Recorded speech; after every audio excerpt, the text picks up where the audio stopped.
get more on what the judge's ruling could mean. Paul Callan is a CNN legal analyst, and he joins me now from our New York bureau. So nice being with you, Hala. Nice to be with you. Practically, what does this ruling mean by this federal court judge, Paul? I think it's a very important ruling. It really sends a message to the U.S. government that federal judges now are going to heavily scrutinize the operations of America's most important, possibly, intelligence agency, the NSA, at least in terms of gathering this sort of data. And that's never happened before. Every other federal judge who's looked at this program and other intelligence programs have found them either to be legal or have deferred and said, this is the President of the United States, it involves foreign policy, and the courts tend to back off. But now we have a very aggressive judge saying, hey, this is illegal, it's unconstitutional, and I believe the plaintiffs are going to win in this case. So it's a blow to the U.S. government. But the decision is suspended until further appeals, right? Yes, it is. The judge did what American judges normally do with big controversial issues. They issue a ruling and then they say, we'll let you take an appeal. And I won't, implement the ruling until after the appeal is over. Now, that could take a year by the time it wends its way up to the U.S. Supreme Court. And I was going to say, who lodges the appeal? The government?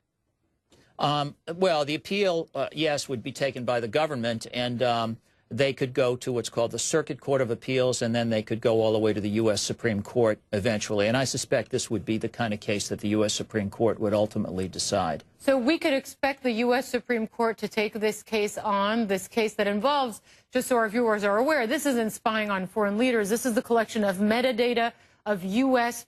telephone calls, correct? That's correct, but we should tell our viewers that it arises out of that whole Snowden scandal and the claims that the U.S. was monitoring leaders in 35 countries. Remember all the controversy that was claimed there? That's the same program, and it's spilled over now a little bit into the United States because some of those cell phones that were discovered by the NSA overseas were making phone calls to American citizens. And that, in turn, has led to involvement of U.S. citizens in this decision. So what happens next? I mean, you have this, this ruling, and it was a big blow. But as you mentioned, importantly, this is one ruling that has gone against this NSA spying program. All other federal judges have ruled in favor of it. So what happens now?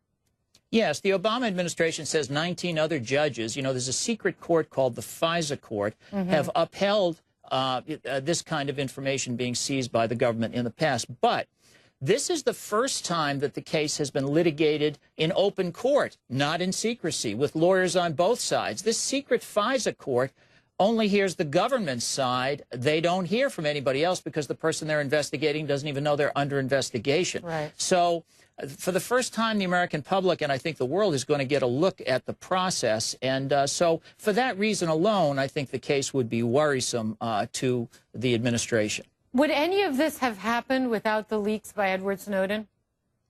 No, I don't think it would have. This was a secret program. It's highly unlikely that it would have been revealed to the public. And frankly, in some respects, I think it's sort of a tribute to the openness of the American system that it did come to light. And it's in court now. A lot of other countries, I don't think you'd ever hear about it. Certainly China and Russia aren't publicizing whether they monitor cell phone calls. But we're going to hear all the details now in this lawsuit.